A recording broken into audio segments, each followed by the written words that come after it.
Muskegon channel. It's Andy O'Reilly, and today, well, it's October. That means we're going to be doing the City of the Dead here in Muskegon again. This is where history comes alive, and it is really a fun story to do every year, because every year this group of characters gets together and they put on, it's remarkable what you guys do to accentuate the history of this great town. Jackie Engel is the one that gets a hold of me, and she just basically grabs me by the ear and says, "You're coming to this thing," and when Jackie speaks, I listen. That's how it works, right? That's right. Thank you for having me down again, Jackie. Glad to see you. It's good to be back. How many years has it been for City of the Dead? 9. This is it 9 years? Mm-hmm. Wow. And is it still growing? People Yeah. So we add a little bit more to it every year, and more people come every year. So it's a growing thing. People are learning a little bit more about our history, and they're getting to find out about what made this town what it is. I mean, we see all kinds of current events. We get all kinds of information about what's coming up, what's going on, but the history of this place, some people are kind of scratching their heads sometimes. We hear Charles Hacklin, we hear all the popular names, you know, but there are other characters and other people that have made us who we are, and we've taken our chance to learn these things, and this is where it happens, City of the Dead. Let's talk about the event first and foremost. When does it happen? Saturday, October 13th, okay, from 5 to 8, okay, and Sunday the 14th from 2 to 4. And you want to stress that the last tour leaves at 8 o'clock. That's correct. So if you show up at 5 to 8, you'll be on the last group that starts at 8. Okay. Now, let's get into some of the characters that we're playing here. Start with you. Tell me a little bit about it. I played Jeanette Pyle Rogers. My character was originally born in Newcastle, England. Okay. Immigrated here with her husband, who designed, he engineered tools for the logging industry during Muskegon's lumber boom. Heyday.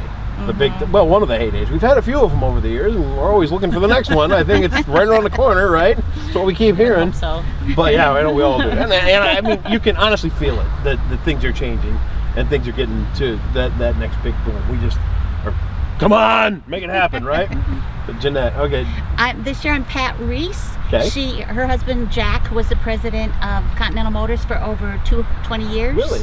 So she's a more contemporary burial in the cemetery, and I think it wasn't that long ago, but it was about 42 years ago in the 70s when she died. Very active with the United Way, Red Cross. And you've been known to play the character that may have had a little bit of spice in the... Is there any with this one? Oh, that's yours. That would be her. That's yours this year. Tell me what you got going on.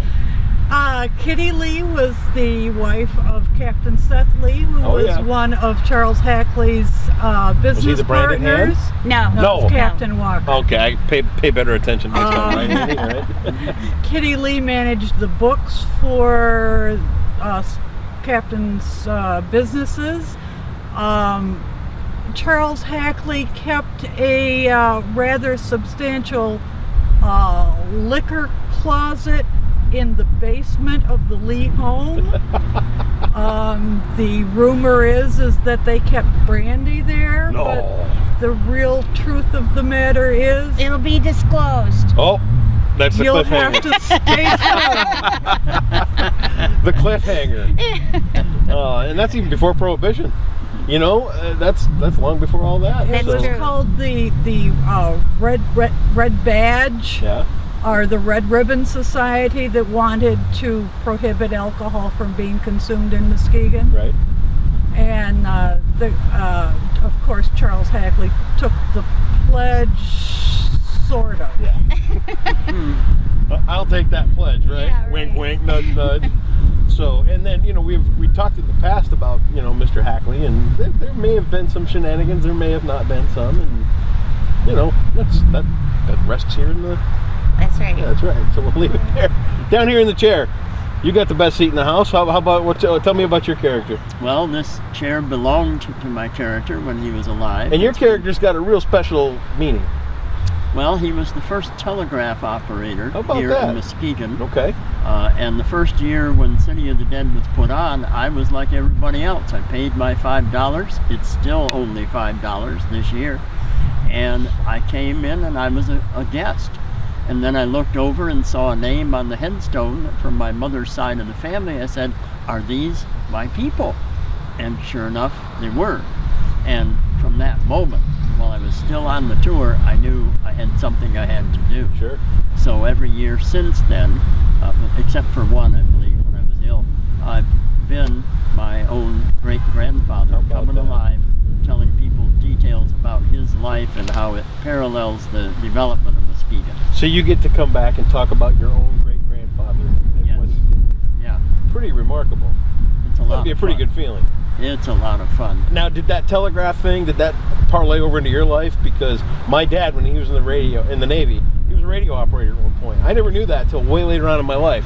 And then I find out later on that he probably ran interference for me when it came to getting into the radio career, because my mom was like, go get a job, go get a job. He's like, no, he wants to be on the radio, let him run it and do that.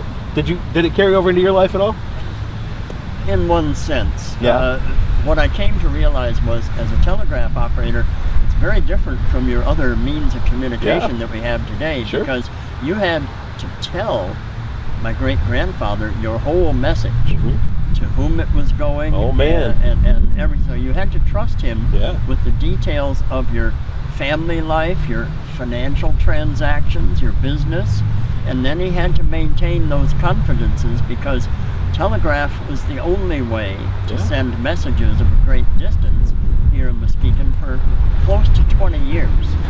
Wow. So he knew the business of the Torrens and the McCrackens and the Hackleys, Everybody. and the Blodgetts, and whomsoever was sending messages. He knew all of their business, How and he about had to that? maintain that. So Is it still all written down in a book at your house somewhere? no, No? I'm happy to say that those secrets are in the grave with him. But I became an attorney, and there's a similar maintaining Sure. of people's confidence Sure. in my profession. That's amazing. What a great story. It really is. For you guys, I mean, this is 9 years now. Is it a passion thing? Is it a history thing? Is it a dress up thing? I mean, I know you love to get dressed up. I love to get dressed up. I know that. How about all of those things for me. Yeah. The theater, the genealogy, but I'm a theater aficionado. Right. I do a little bit of everything with the local theater. Sure. Yeah. So it's a lot of fun. Oh yeah. And it's a great way to tell people about our history. Yes, it is. And in a great setting.